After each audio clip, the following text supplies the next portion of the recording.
I don't want no oil, a spoil in my shoreline. I like fish much better than crud. I like birds and things, a-creepin' and crawlin'. Won't trade no more oil for blood. The sun done give us all we need to make this country run. But that black demon oil's got us fussin' and fightin', and I do believe it's time we was done. I don't want them nukes run by them kooks who think radioactivity is fun. No more three-headed frogs or kids with leukemia. Nuclear power ain't fit for a dog. The sun done give us all we need to make this country run. But that nuclear power's got us fussin' and fightin', and I do believe it's time we was done. No nukes! Good morning, Toledo, and good afternoon, Columbus. And hello to those of you listening on the internet, wherever and whenever you are. My name is Joseph DeMare, and I'm here with Rebecca Wood, my co-host.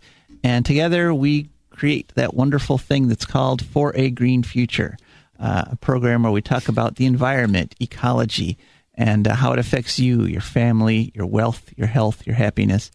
And this week's episode is a very special episode. Unfortunately, we're pre-recording it. You won't be able to call in this week. So save up those calls for next week. I expect to have twice as many as usual next week. But I have to take a little trip off to Colorado this week, so I'll be on my way. I'll have some pictures and so forth. But you have a fantastic show ahead of you. I have to say, I got, it never rains but it pours. I got two wonderful interviews that are going to be played today. One is Karlin Itchoak. He is the Alaska director of the Wilderness Society.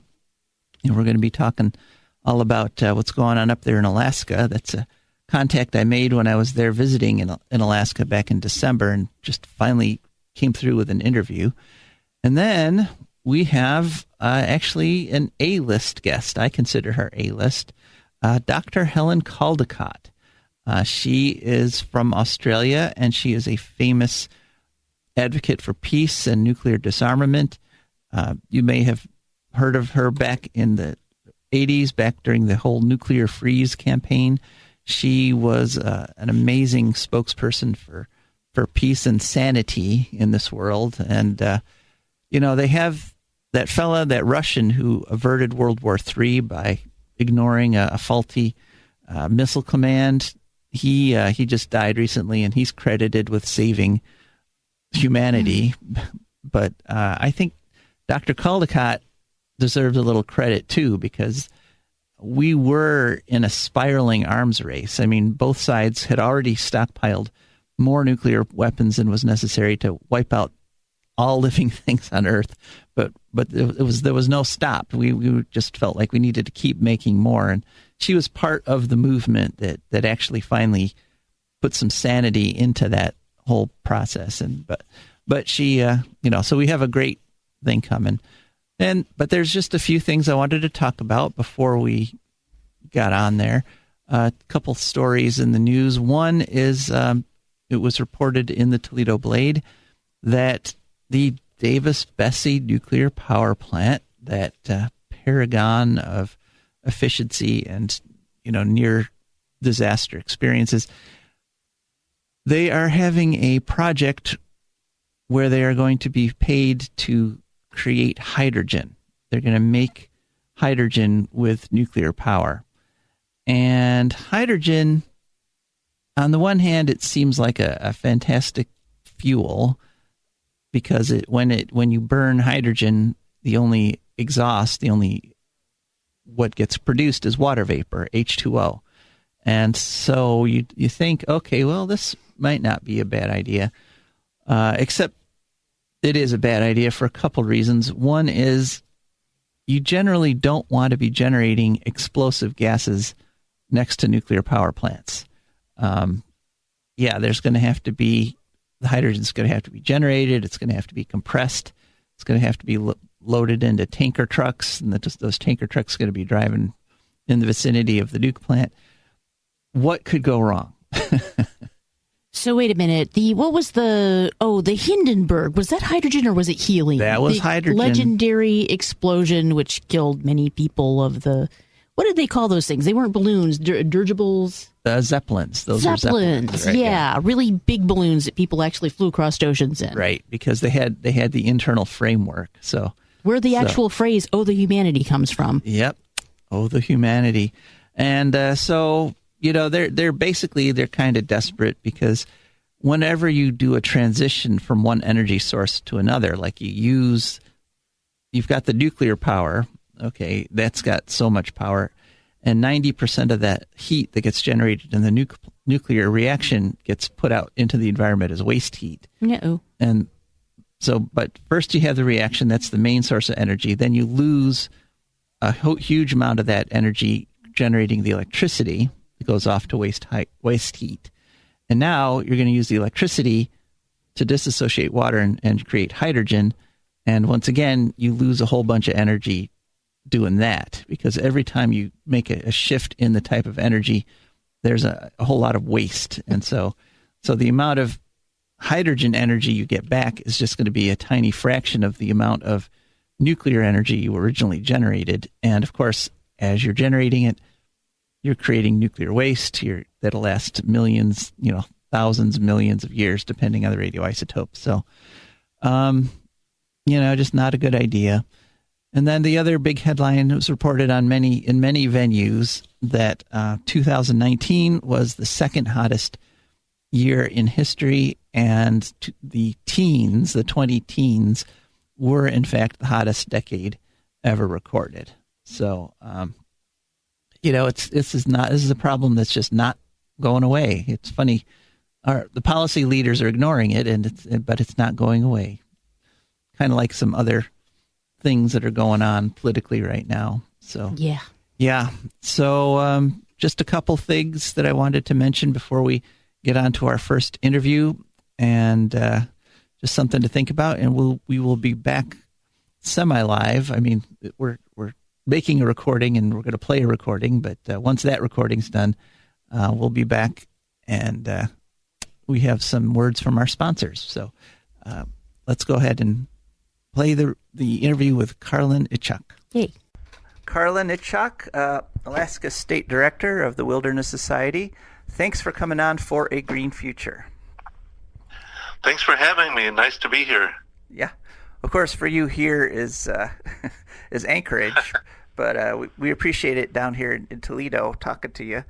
And I just wanted you're the director of the Alaska State Director for the Wilderness Society, and I was wondering if you could just tell our listeners a little bit about the Wilderness Society, like a little bit of history, when you got started, what sort of things have you folks done over the years?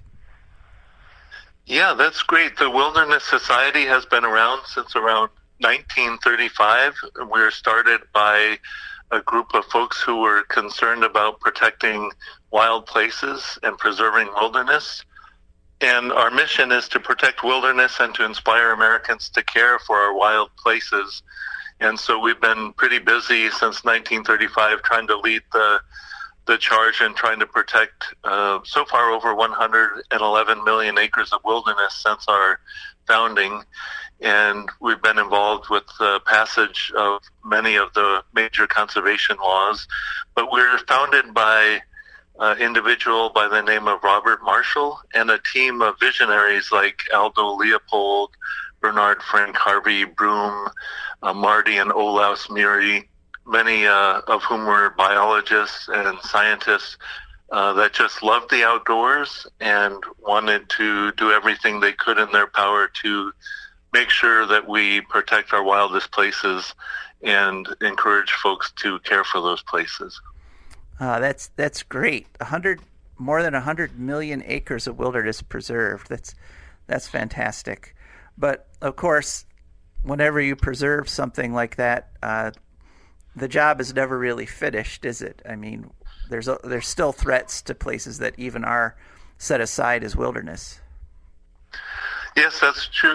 The job is never done, and unfortunately, under this current administration, the job has even been more so important than usual because we are more and more on the defensive as the administration tries to erode a lot of those environmental protections. So in addition to human-made issues and political issues, of course, there's also a lot of other things at play. But most of the problems are man-made, like climate change, and that's something that we're also dealing with in terms of the adverse cumulative environmental impacts on wild places due to CO2 emissions and the rapidly changing global climate. Mm-hmm. Yeah, I think wilderness can, for the most part, pretty much take care of itself, heal itself in a lot of ways. But specifically, I wanted to talk with you today about the Arctic National Wildlife Refuge, and that the Trump is attacking that even as we speak. Could you give us a little background about what's going on there and what you folks are doing to help protect it? Sure. I mentioned Olaus Muri and his late wife, Marty. They were very instrumental in protecting and creating the Arctic National Wildlife Refuge. And this year, it's been 60 years since the Arctic National Wildlife Refuge has been set aside and protected. It's in the northeastern part of Alaska, and it consists of about over 19 million acres of wild land, and it's very sacred also to the indigenous people, the Gwich'in people that live in Alaska, and the Inupiaq. It's very important because it's the sacred calving ground of the porcupine caribou herd. But the National Wildlife Refuge, as you know, was opened up in 2017 by President Trump under the Tax Act. He had abolished a provision in the ANILCA, Alaska National Interest Lands Conservation Act, that was meant to protect it. And so we've been fighting very hard with a coalition of our environmental groups trying to reprotect the Tano-2 area of the coastal plain in the Arctic National Wildlife Refuge. And it's a very important and sacred place, not only because of the porcupine caribou herd, but also it's one of the last and largest wild areas in the United States. You'll find caribou, wolves, wolverine, all kinds of birds there. The over 100 species of birds that migrate to all 50 states in the lower 48. They come to the Arctic Refuge. And also it's a very important place for the polar bear denning on the coastal plain. And so there's numerous reasons why we need to protect the Arctic Refuge. And that's our number one priority here at the Alaska office for the Wilderness Society. Mm-hmm. And so you're fighting in the courts then? We have many different tactics that we use to protect the refuge. One is the legal process. When necessary, usually as a last resort, we will file lawsuits. We are in the process of preparing to decide whether or not to take that route here. Most likely we will. We filed lawsuits in the past and have had success using that tool. We also use the legislative process. We have a team of lobbyists working very hard to introduce legislation to reprotect the refuge, and also making sure that there isn't a degradation of the current environmental laws. So Trump didn't actually create a new law here. He just did he just sort of reinterpret the old law to make sure it didn't actually work anymore? What exactly did he do in 2017?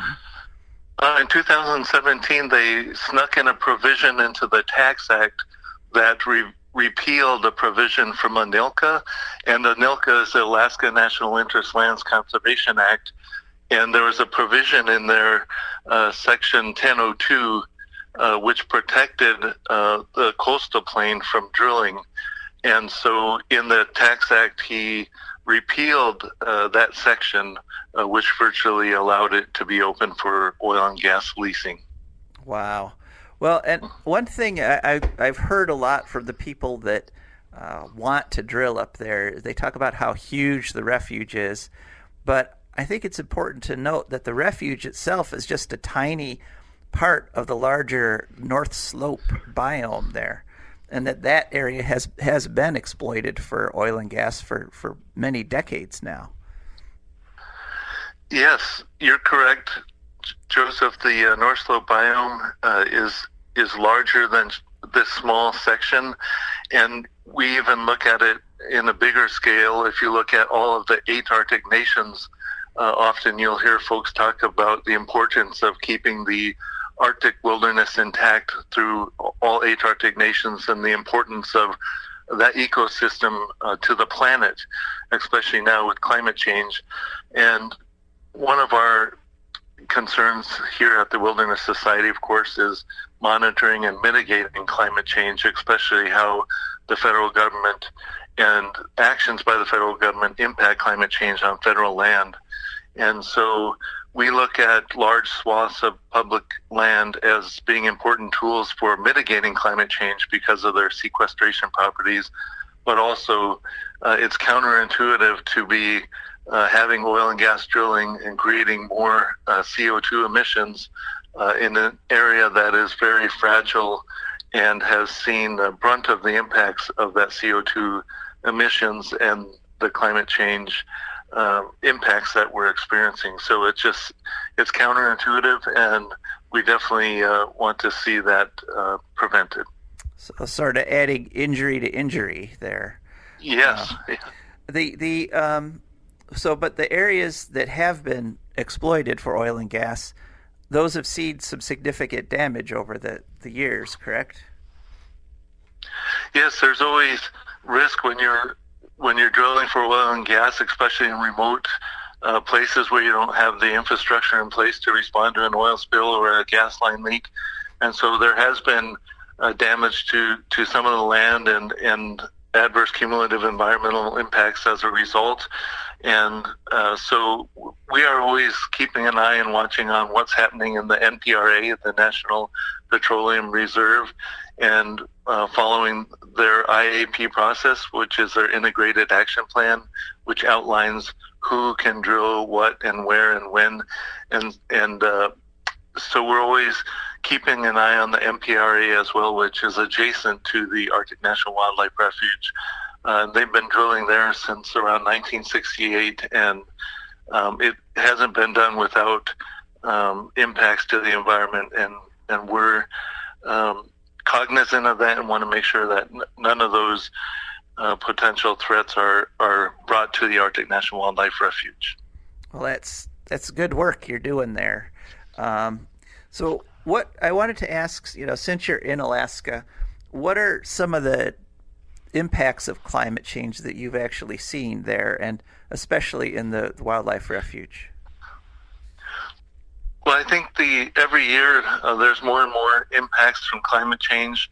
We're having less and less sea ice, year-round sea ice that is not thawing or moving away. So normally in the Arctic we'll have land-fast ice or shore-fast ice that is permanently frozen, and that is not happening as much anymore, and the ice is not staying frozen as long as it used to be frozen, and that's really having an impact on the marine animals that depend on the ice, the walrus, the seals, the polar bear, and also the whales that follow the ice during migratory season.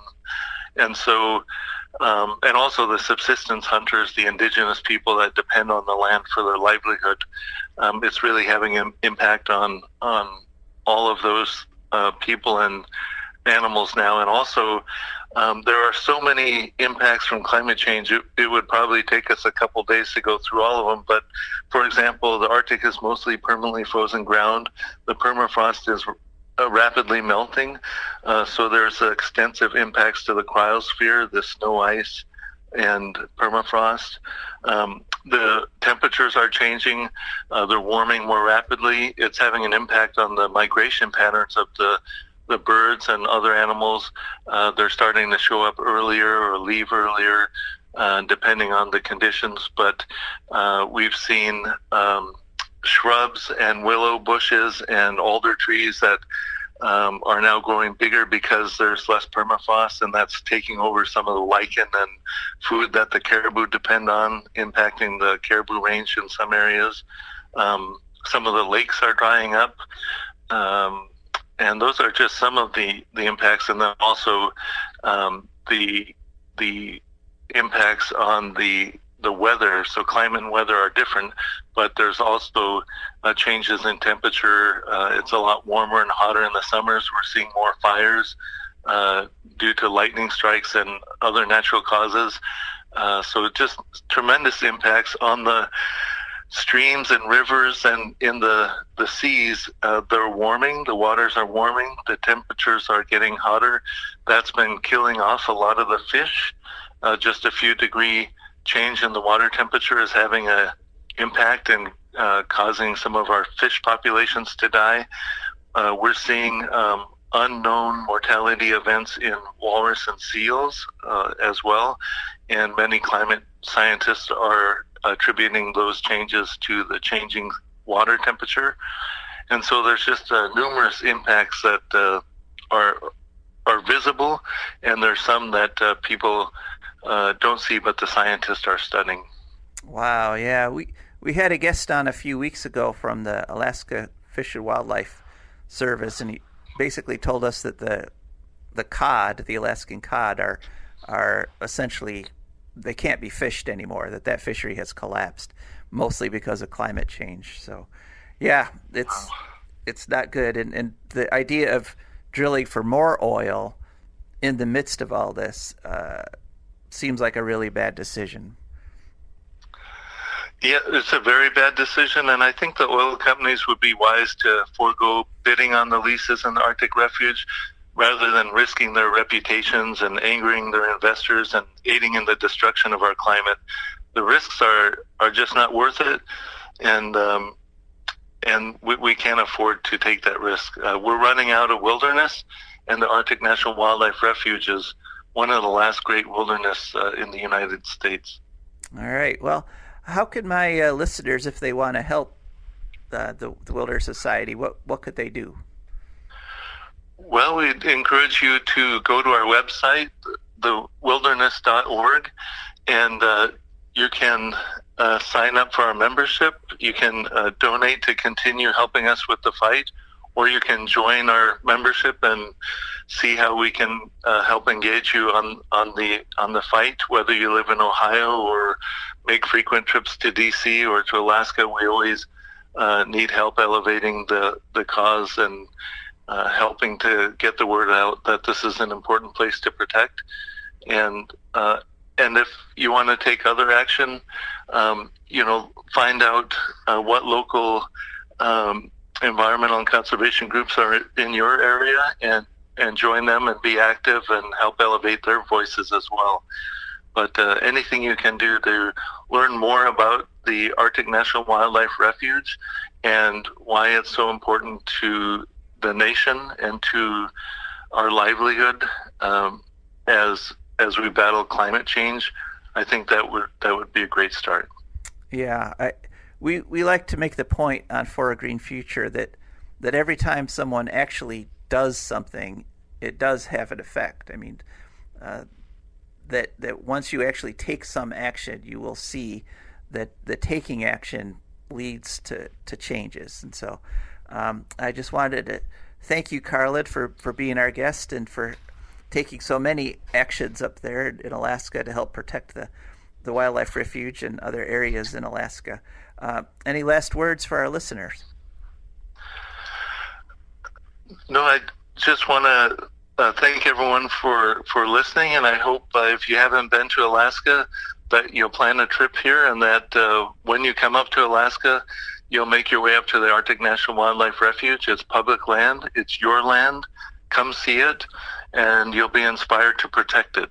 And thank you for learning more about the Arctic National Wildlife Refuge and the need to protect this sacred land.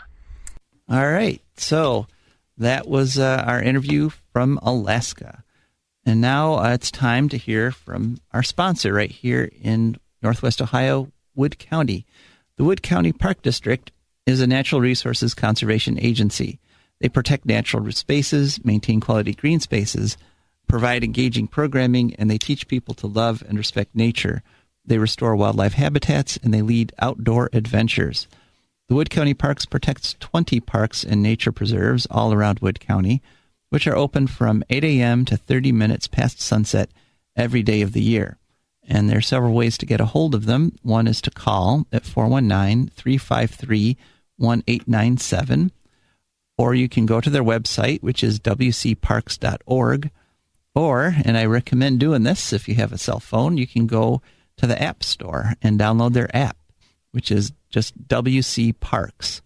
It's a free app, and you can, whenever you're sitting around thinking, what are we going to do today? You can just say, hey, I'll check the app. And likely as not, there'll be something really cool happening at the Wood County Parks. So I would like to make sort of a public service announcement about some of the things they're doing down there at the Wood County Parks. One is Tuesday, January 21st, 7 to 8:30 p.m. They're having a program called A Stitch in Time Saves 9, and they will teach you the lost art of mending clothing. So you just bring an item to mend, your thread and needle, and a willingness to learn. So they ask that you pre-register for that one at the website. Also, they're going to have the Ohio Certified Volunteer Naturalist Informational Program. That's Wednesday, January 21st, from 7 to 9 p.m. at the W.W. Knight Nature Preserve, and that's on White Road in Perrysburg, Ohio. And so this is a natural resources education program coupled with a community-based volunteer service, and they ask that you please register at the website, wcparks.org, or you call 419-353-1897. And then Wednesday, January 22nd, so those first two are Tuesday, and now on Wednesday, this is the fun one, they're going to have an escape room. It's called Escape the Nature Center. Again, that's at the W.W. Knight Nature Preserve, and using your wits and nature knowledge, they're going to ask, and teamwork skills, they're going to have you solve puzzles and try to escape the Nature Center. This one costs $10 a person, but it sounds like it'll be worth it. Again, you would register at wcparks.org. And then they have a program for teens. It's called Tween Nature Winter Survival. That's Thursday the 23rd, 4 to 6 p.m. at the W.W. Knight. And then there's going to be, on Friday the 24th, they're going to teach you how to build fires. It's a wild skills fire building. That's at the Bradner Nature Preserve. Saturday the 25th, Arctic Open Archery at the archery range on Linwood Avenue. And then also on Saturday from 10 a.m. to 5 p.m., they're going to do seed cleaning. They're going to have a seed cleaning marathon, and that's to help them get their native plant species going in their greenhouses. And so then you would just call again, and that one you can register at their volunteer site, which is wcparks.galaxydigital.com. And so, so get on out to the park and have some fun this week. All right. Now, the next interview is going to be with Dr. Helen Caldicott, and I am just thrilled to death that we were able to get her. It took a little doing because she's in Australia, and actually, the old saying is the world can't end today because it's already tomorrow in Australia. There we go. Yeah, so she was a day ahead. But it might be ending tomorrow, so. Well, that's true.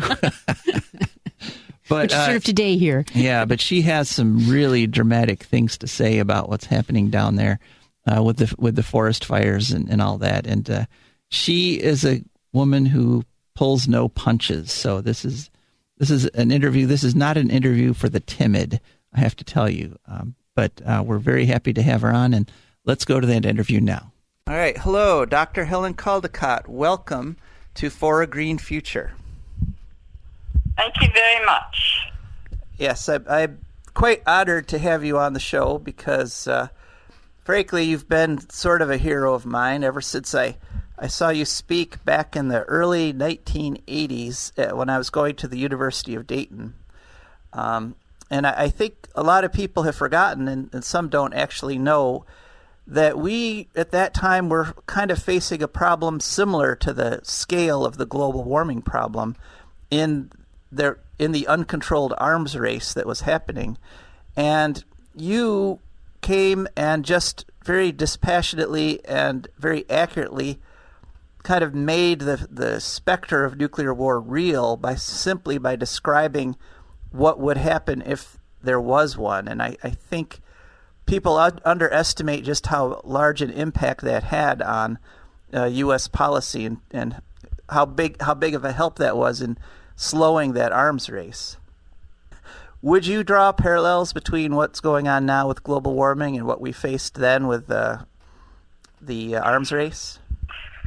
Well, it's both. I mean, the fact is that we're closer to nuclear war now than we were when you heard me speak in Dayton, Ohio. The Bulletin of the Atomic Scientist has a clock which moves backwards and forwards to midnight. And they're going to move it again on the 25th of January. And people who work in the Bulletin and other scientists say we're closer now than we've ever been. It's 2 minutes to midnight. They might move it 1.5 minutes to midnight. The reason being is that the Americans are replacing every single nuclear weapon and delivery system with new systems, that the Russians are doing similar things, that there are many countries now that have nuclear weapons, that, for instance, war between India and Pakistan, both of which have nuclear weapons, could trigger a global nuclear holocaust. The fact that Donald Trump is not very smart, in fact, maybe mentally unbalanced, and he's got the button. Only he can make a decision to launch nuclear war, and it's with him every second of every day. That the American press is posing the Russians as enemies, and they're not. But the truth is, of the 15,000 nuclear weapons in the world, Russia and America own 94% of them. The only countries in the world that can destroy life on Earth with a global holocaust are Russia and America, and they're the real true terrorists in the world, led by, I would say, the United States of America, where most of your money goes to death. The Pentagon is not the Department of Defense, it's the Department of Death. You spend $1 trillion of your money every year on death instead of, on life and healthcare and the like. So that's number one. Number two, global warming is equally as serious. And to quote T.S. Eliot, will we end it with a whimper or a bang? So the whimper is global warming, and we're experiencing this in Australia now with fires like we've never, ever seen before. I mean, we've got our own Holocaust. Temperatures are hotter than they've ever been. Fires have just been quite extraordinary, and it's only the beginning of summer. Temperatures are estimated to get hotter and hotter. We're in the middle of a drought. And it's happening too in other countries around the world. So, our children really have no future because the fossil fuel companies, I think, received $5 trillion subsidies from governments over the last 5 or 10 years. I mean, it's quite extraordinary. So governments are subsidising the death of the earth, both through nuclear weapons policies and through fossil fuel industries. Right. Apart from that, my prognosis as a physician is good, and I'm being cynical. Well, but I think that there's a lot more people that are aware these days than there were at the start of the anti-nuclear campaign. I mean, back in the 50s and 60s and early 70s, it was simply a matter of national pride that we were churning out all these weapons that could destroy us. This time, there's been actually very little debate and very little public discourse on these decisions to up our nuclear arsenal and to reinvest so much money. The process, but it's still happening, and yes. and the average Joe Blow knows nothing about it. Absolutely has no idea what nuclear war would mean. Even just one bomb dropping on New York, and there are 12 hydrogen bombs targeted on New York as we speak, and that nuclear war would be over within an hour bilaterally in Russia and America and many other countries. The average person has absolutely no concept because the media are diverting them with, clothing and food and God knows what, but not teaching them as we did in the 80s about the medical implications of nuclear war for their families and their children and the earth. Right. Well, that's one of the reasons that we have started For a Green Future. This is a program that, we're airing on a station which is normally a sports station. And those of you that are listening and waiting for the sports, don't worry. Sports are back on their way promptly at 9 o'clock. But we want to reach people that aren't normally reached by the way media has gotten so focused and shows people only the sorts of things they want to hear. That's why I chose to have this program on this station, because we are reaching people that normally don't hear this kind of information, and I think it's very important. But you touched on the fires in Australia. I wanted to, first of all, I was just wondering, what sort of things have you personally seen because of these fires? What sort of things are you experiencing down there? Okay. Well, we had to evacuate from our little country town 2 hours south of Sydney to Sydney the weekend before last because the fires were very close to us. The winds were very high and the fires were moving at rapid speed. And we didn't know if our town was going to be burnt or not. I mean, a cinder could land, and it was so hot. Cinder could land on your wooden platform outside the house and suddenly the whole house explodes. The smoke has been quite extraordinary. Melbourne the other day was the most polluted city in the world, and the Australian Open tennis was taking place, and the participants, they couldn't play because they were getting asthma and coughing and feeling nauseated. Canberra's had the worst air in the world as well. When the sun rises, it's orange, and everywhere there are sort of scorched leaves all over the garden and the lawns and everything. So much has been burnt, and can you imagine how much that's adding to global warming? As well as the fact that we are the largest exporters of coal in the world. And we've got a revolting Prime Minister who wants to keep exporting coal. In other words, wants to kill the earth in light of these fires. It's quite extraordinary. I mean, the problem is that most politicians are scientifically and medically illiterate. They don't know what they're doing. They're corporate prostitutes. They're paid for by corporations, as the fossil fuel companies do, and they're not representing us at all. Well, I'm afraid they're representing.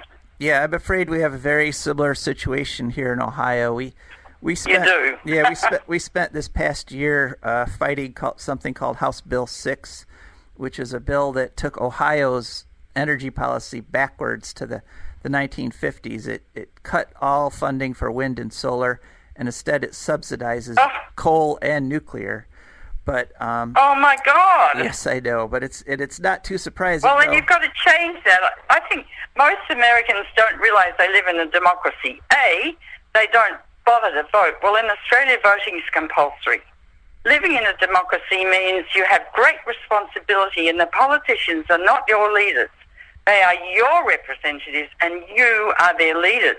And you need to go to their offices every week when they come home to their district and educate them and threaten them and say, if you don't do thus, thus, and thus, we'll make sure you're not elected next time. Well, and unfortunately, the Ohio State Legislature passed a law which you, as a physician, this may shock you. They actually passed a law saying that ectopic pregnancies have to be re-implanted into the womb. Oh, that's ridiculous. Who are these stupid men? I think that men who are against abortion all need to have vasectomies because they're the ones that make the babies.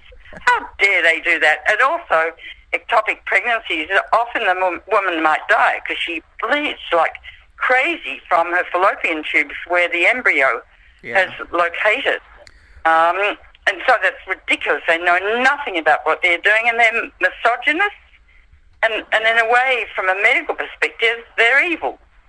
Well, yeah. Well, this is why we have our show, is we're trying to educate people about these things. That it's a very serious situation, but we have to be careful that we don't allow the terrible situation to drive us into further mistakes. And so I just wanted to ask you, as an expert in this area, some people are promoting the idea of nuclear power as a solution to the global warming, to the CO2 crisis, and that's just not practical, is it?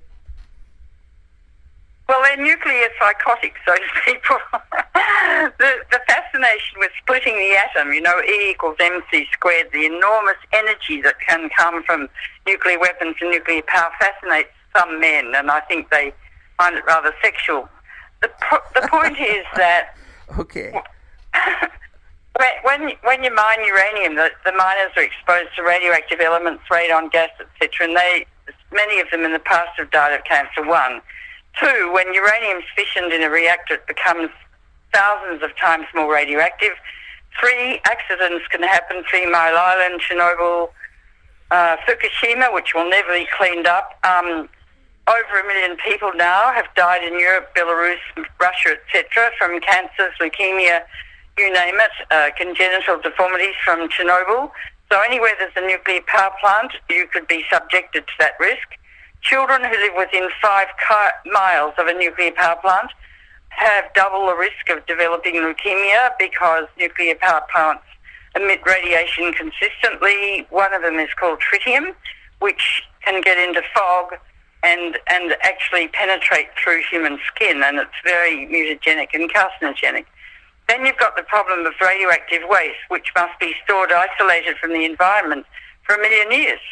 They can't store it anywhere now. They've got a bill in Congress called the Waste Confidence Bill, which means they have confidence that in time they'll work out how to store radioactive waste safely for 1 million years. This is absolutely insane. And people need to know about that and educate themselves. I mean, how hard do we fight to save a child with cancer or leukemia? Or my specialty is cystic fibrosis, which is the most common fatal genetic disease of childhood.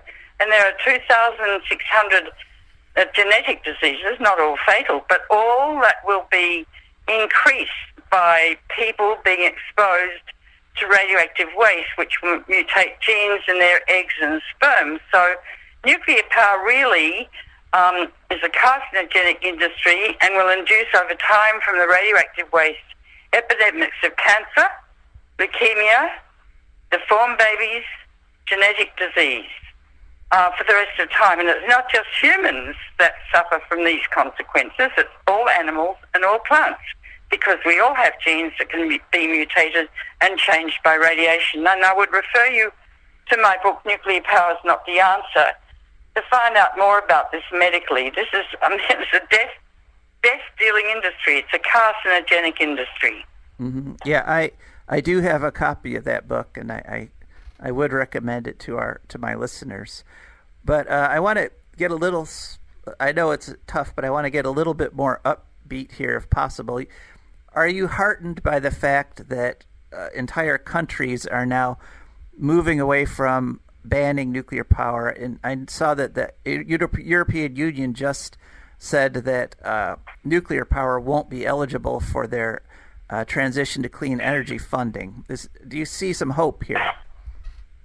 Well, not much. I mean, I think there are 150 nuclear reactors in Europe alone. You've got nearly 100. You can't. I mean, if the Second World War was fought today in Europe, Europe would be uninhabitable because all the reactors would have melted down. Yeah. We've set ourselves up a lethal environment. There are some countries like Switzerland and Germany moving away from nuclear power, but not fast enough. And what do we do with the nuclear waste? And then your country's submerged under the prowess and ability of the nuclear industry to submerge Congress in their lies, and Congress appropriates money for them. It's just extraordinary, really. And I've spent my life trying to save lives. I'm a doctor, and we're talking about global preventive medicine. If only I ran the world, or I and my colleagues ran the world, we'd fix it. Well, we'd try and fix it. Well, I would vote for you if you were on the world in an election for a worldwide leader, Helen. But it would be good. But I would like to give you a chance to. You just had a new book come out in November. Could you tell us a little bit about that? Was the book called Crisis Without End? Sleepwalking to Armageddon. Oh, Sleepwalking to Armageddon. Yes, I heard Stephen Hawking, the brilliant physicist who died recently, worry about artificial intelligence and that the fact they're using AI now, appropriating it to more and more weapons systems, and saying that within 10 years, artificial intelligence in its own right could launch a nuclear war with no human input. And I thought, oh my God. So I organised a symposium at the New York Academy of Medicine on this subject and got leading speakers from all over the world. I invited Hawking, but he couldn't come, but one of his colleagues from MIT came. And so I put together this book, Sleepwalking to Armageddon, which we've been addressing in this discussion. And I would recommend that everyone read it. If you go to my webpage, helencaldicott.com, you'll see all the books I've written. And if you read all those, you'll know more than any other person in Congress, including the president, and you can beat them in any debate. And, as Jefferson said, your wonderful president, so many years ago, an informed democracy will behave in a responsible fashion. Mm-hmm. Well, I firmly believe that, and that's why, we're so keen on this show to inform people as much as possible about ecological and environmental issues. Well, Dr. Caldicott, I just want to thank you for being with us today. As I said, I've long been an admirer, and I just really appreciate you coming on. Well, that's my very great pleasure, and good luck to all of you. Okay, thank you. That's Dr. Helen Caldicott. Okay, well, and that was our interview with Dr. Helen Caldicott. Rebecca, had you heard of Dr. Helen Caldicott before this? Or? I recognized the name when you said it, but I have it confused with the Caldicott books, which, of course, I got a lot of as a kid because my mom was a librarian. So True. Well, she's written a lot of books, but right, but not the same thing. Not the same thing. No, those are all right. So now there was something else in the news I wanted to talk about briefly, and that is I saw this on Facebook and it caught my eye. So I just kind of had to make a comment on it. And that was back in 2017, the last year, I guess, that there's statistics for, CBS did a listing of the top 50 ways people die in America, numerically speaking. And they did it using data from the Centers for Disease Control and Prevention, the CDC. And the reason this caught my eye is that it seemed off. It just seemed weird because what it listed was, it said, going through the top 5, it said heart disease was number 1. Okay, I can buy that. Then lung disease, like COPD and other lung problems, was number 2. And the heart disease was at 650,000 a year, approximately. And the lung disease was way down below that at like 160,000. And I'm thinking something's not right there. And then they said number 3 was stroke. Then number 4 was lung cancer. And number 5 was Alzheimer's. And so I did a little more research. I went back and I discovered that in 2016, CBS News had done a story on the top 5 methods of death in the country. And in that year, they listed heart disease as number 1, still number 1. Woohoo! But then number 2 was cancer. And then number 3 was lung disease. And number 4 was accidents. And then number 5 was strokes. And so I went back and looked through the top 50. And the reason cancer doesn't show up till number 4 and then only lung cancer is they divided cancer out into every possible organ. Oh, okay. Yeah. In fact, they listed cancer causes of death. They listed 18 different causes of cancer deaths. Right.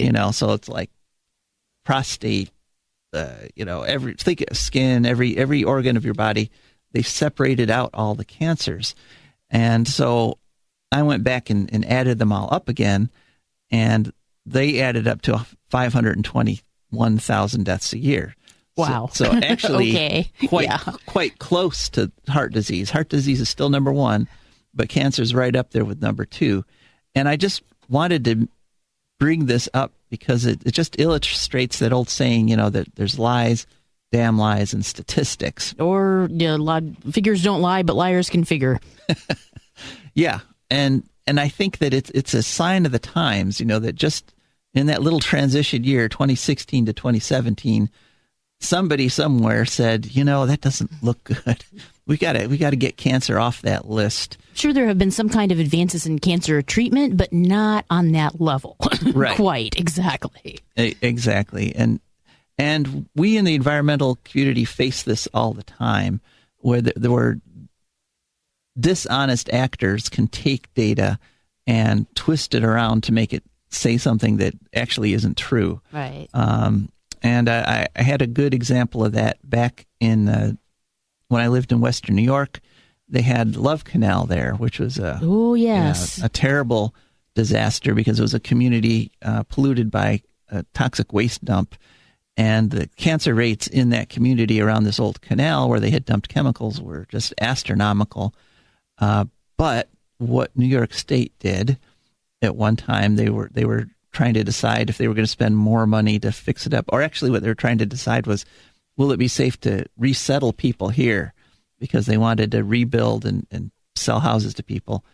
So what they did was they took the data, which showed, incredible hotspots there, but then they took and they compared that to the disease rates in other similarly contaminated areas around Western New York.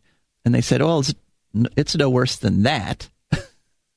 So okay, well, so that's using nice. that, they justified this program where they built new houses and moved people into Love Canal again. There was a movie about that with John Travolta, was there not? About the lawyer who did that and how he ended up bankrupting himself, basically. But he got some people some money in the end. Mm-hmm. Yeah, that one doesn't leap into my 57-year-old memory. 1980 movies, which usually starred Tom Cruise, but not in this case, where the slick, superficial, ambitious guy turns out to have heart or something deep down. We've got one of those playing right now, the Dark Waters. Oh, there we go, yeah. Yeah, so, but, and unfortunately, the people who moved into the resettled Love Canal all got cancer at amazing rates and actually are in the process of suing. They tried to sue New York State and so yeah. So eventually you play with the figures to get the answer you want, but if the answer you want isn't the truth, it still comes around and gets you in the end. So yada, no one actually loves it. Right. All right. Well, speaking of the truth and trying to get to the truth, every week we get a letter from the future. Ooh. And I was worried maybe it wasn't going to happen this week or something. I know. I don't know how she knows, but my great-great-granddaughter managed to send me a letter today. We're pre-recording this. Well, she's listened to this broadcast. That's why. Oh, must be, yeah. Yeah, we were pre-recording this must have survived somehow, on Thursday. So she sent me this letter today. Dear great-great-grandpa, my worst fears have turned out to be true. I told you last week that I was going to confront Bill Ryderson, the head of the Martian colony, with my findings that it looks like someone has been deliberately adding new bacteria and fungi to the Martian soil. Well, I confronted him in his office and demanded lab time so that I could confirm my findings. That won't be necessary, he said. I know all about it. He then proceeded to tell me all about the plot. The Martians have decided to go ahead and terraform the planet on their own without informing or consulting with Earth scientists. They believe that they can generate an atmosphere thick enough for people to go outside without a pressure suit in just 10 years and have a breathable atmosphere in just 20. The hologram he has in his office wasn't just a dream, it was a plan. They're using drones to inoculate the planet. Think about it, he said when he started getting caught up in telling me about it. Rain, rivers, lakes, even an ocean. I've never seen a lake in my life, not even a pond. Can you imagine what it's like to live your entire life looking out windows at a landscape you can't touch? Ever since I was a child, all I've wanted to do was step outside and run over the next hillside without a pressure suit, without a helmet, and to simply lay on the ground, feeling the soil between my fingers and looking up at the sky. Then he tried to persuade me to help him. He said he would name a lake after me. He showed me where it would form after the water cycle got started on Mars. He wants me to persuade the planners back on Earth to send our nuclear waste to Mars instead of injecting it deep into the Earth. He believes that the waste would start fissioning again and would jumpstart Mars's core. Oh, that sounds great. So that it would generate a magnetic field again, protecting life on the surface and the new atmosphere that they were creating. The Martian scientists had created a new genetically modified bacteria. It uses sunlight to fix iron, so it would eat the iron oxide that's all over the planet and change it into pure iron nodules and release oxygen into the air. They plan to release it as soon as the other organisms they've released have prepared the soil. I'm scared, GGG. They've cut off my Wi-Fi access. I can't contact anyone on Earth. Everyone on Mars, even my brother Sam, seems to be in on the scheme. They're letting me go where I want in the colony, but of course they always know where I am in this small complex of buildings. My flight back to Earth is scheduled to leave in 2 weeks. I'm afraid if I don't agree to their plan, they won't let me leave. Luckily, they don't know about my letters to you, GGG. Don't do anything yet. I'm trying to decide my next move. I had thought the human race had moved beyond this kind of thing. I guess now I understand the way some of the men of your time could have such horrible policies a little better. Well, pray for me, Marie I. Oh, man. Ooh, it's gone all Tom Clancy. She is in trouble. Oh, yeah. Well, I hope I have great faith in her. She's a very competent scientist, bacteriologist. I think she'll come out of this okay, but we're going to have to wait till next week to find out, won't we? Indeed. So, all right. Well, there's our show. I'm glad you listened, and I hope you got something out of it. I know I sure did. Rebecca, thanks for co-hosting again this week. You're welcome.